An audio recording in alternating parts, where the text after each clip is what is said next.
আমি তখন ঝিগাতলায় থাকি। আমার বাসা নাম্বার ছিল 41/23/14। বিডিআর হত্যাকাণ্ডের দিন আমি সকালবেলা অফিসের উদ্দেশ্যে বের হই। সময়টা সঠিক বলতে পারবো না, তবে একদম সকাল 7:30, 8টা বা 8:30 হবে, এখন স্পষ্ট মনে নেই। আমি সরাসরি ঝিকাতলা বাস স্ট্যান্ডে আসি, ওইখান থেকে মতিঝিলের উদ্দেশ্যে সিটি বাসে উঠি। এবং সিটি বাসে ওঠার সময় পর্যন্ত আশেপাশের পরিবেশ একদম স্বাভাবিক ছিল। মানে এই যে কোনো কিছু সন্দেহজনক কিছুই ছিল না, স্বাভাবিক সব যানবাহন চলাচল করতেছে। সিটি বাসে ওঠার সাথে সাথে যেই ছাড়ছে, ঠিক পিলখানার গেটের মোড়টায় দেখবেন একটা কাটা আছে, মাঝখানে যে আইল্যান্ড আছে, মাঝখানের যে ডিভাইডারটা আছে ওখানে একটা কাটা আছে। তার একটু আগেই আমাদের বাসটা সরাসরি যে ধাক্কা লাগে হচ্ছে ওই এই ডিভাইডারের সাথে, এবং হইচই করে উঠে। এই খুব বেশি প্যাসেঞ্জার ছিল না, আমরা ভাবছি অ্যাক্সিডেন্ট হয়েছে। তারপরে হঠাৎ মানে বাসের মধ্যে চিল্লাচিল্লি আসে যাচ্ছে যে গোলাগুলি হচ্ছে। হুড়মুড়া করে বের হয়ে দৌড়ায় পার হয়ে যায়। সবাই ছুটাছুটি করতেছে, দৌড়ায় পার হয়ে যায় হচ্ছে যে জিয়া চত্বরটা আছে, যেটাকে বলা হয় এখন, ওইখানে যাই, মানে যেখানে ধানমন্ডি লেকটা শুরু, ওইখানে যে ধানমন্ডি লেকটা ঢাল আছে, ওই ঢালের মধ্যে যে শুয়ে পড়ি। এবং ততক্ষণে এই দৌড়াদৌড়ির মধ্যে বুঝতেছি যে গোলাগুলি করা হচ্ছে গেট থেকে। এবং আমার পাশেই একটা বাচ্চা, 8-10 বছর হবে হয়তো, পোশাক আশাকে এই বেশ দরিদ্র মনে হচ্ছে, স্ট্রিট বয় টাইপের, তার লাশ পড়ে আছে।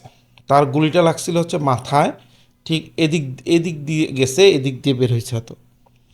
এবং আমি, আমার পাশে ওই বাচ্চাটা এই 4-5 হাত দূরে, ও ঢালের মধ্যে পড়ে আছে।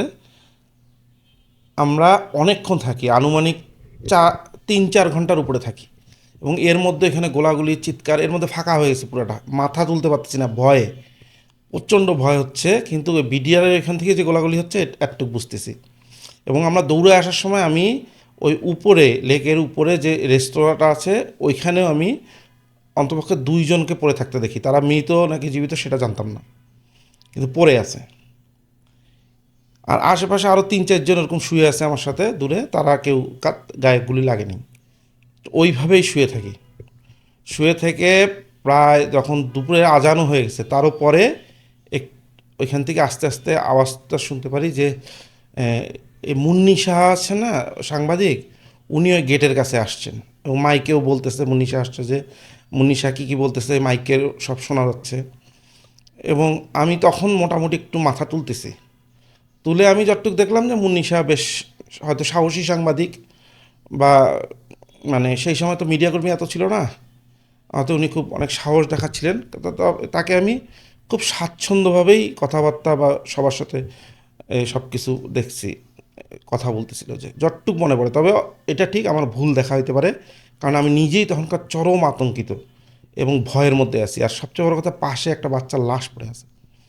তারও কিছুক্ষণ পরে আমি আস্তে আস্তে করে চলে আসতে ধরি, তা উপরের থেকে ততক্ষণে আরও 2-3 জন লোক ইশারা করলে বাচ্চাটাকে নিয়ে আসতে। আমি ততক্ষণে শান্ত হয়ে গেছে, আর গোলাগুলি হচ্ছে না।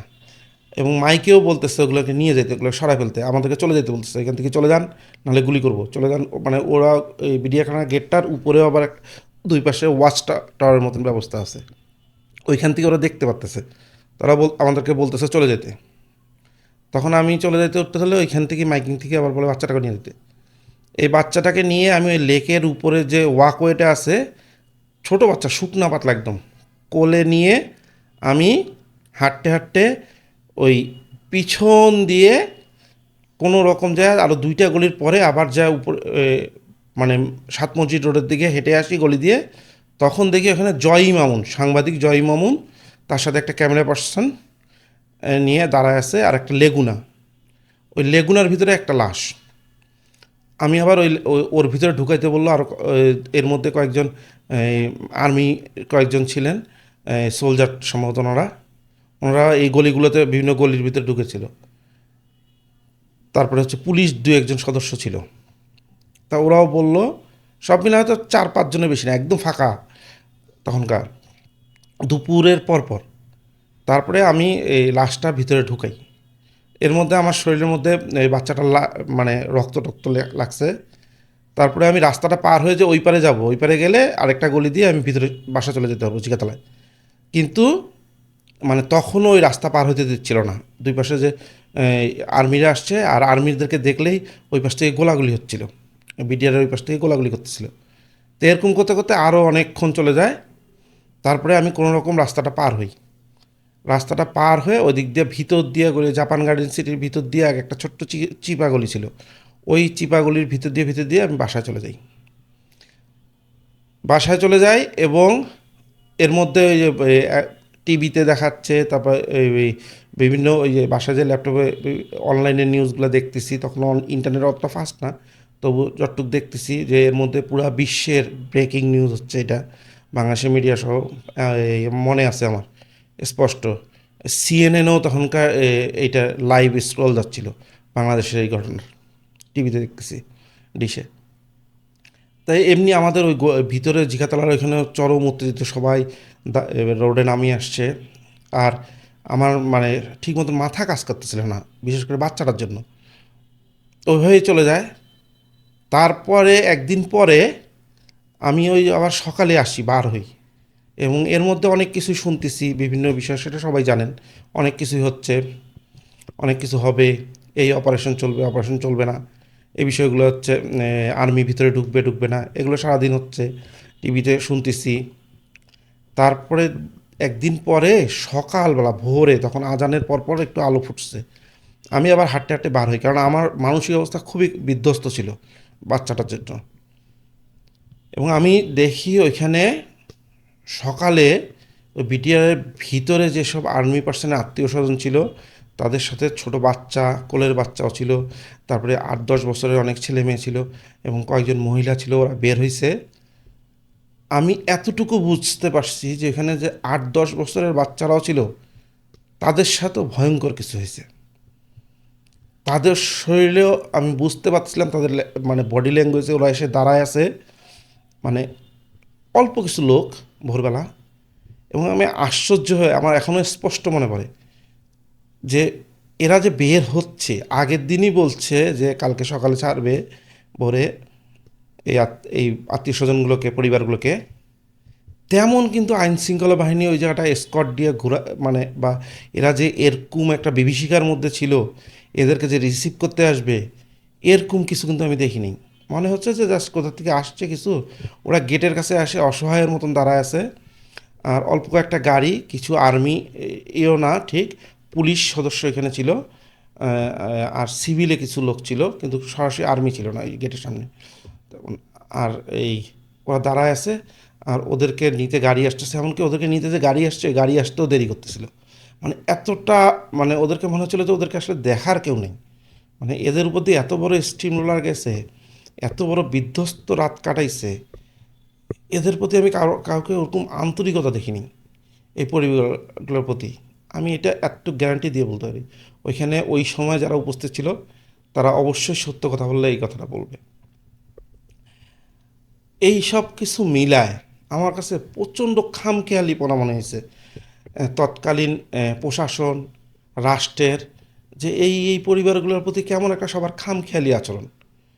আমি এই জন্য কিন্তু ক্যাপশন দিছি হচ্ছে বিডিআর হত্যায় খামখেয়ালিপনা।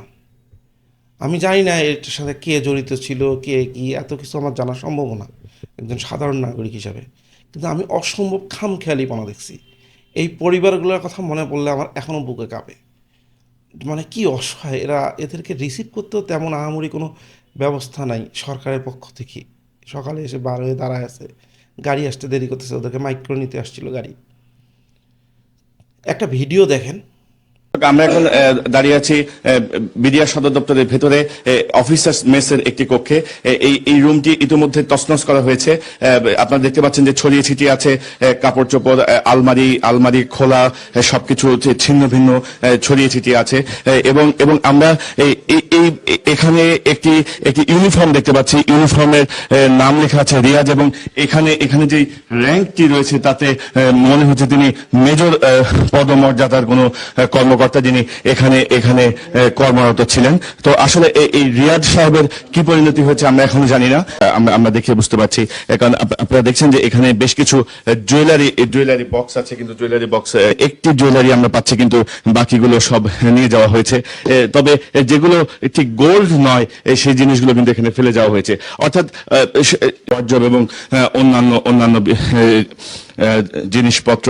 এবং এখানে আমরা দেখছি, আমরা অবশ্য ওনার নাম জানি না, যে ছবি আমরা দেখছি বা যা দেখছি তাতে মনে হচ্ছে যে খুব সদ্য বিবাহিত ছিলেন এই এই কনক সরোয়ার বিডিআর হত্যাকাণ্ডের ভিতরে দেখেন আর্মির দুজন সদস্য মেটাল রিঅ্যাক্টর দিয়ে কিংবা খুঁজতেছে, এবং কনক সরোয়ার এখানে রিপোর্টিং করতেছে, এবং একটা ক্রাইম স্পট, এবং এত বড় একটা ক্রাইম হয়েছে এখানে।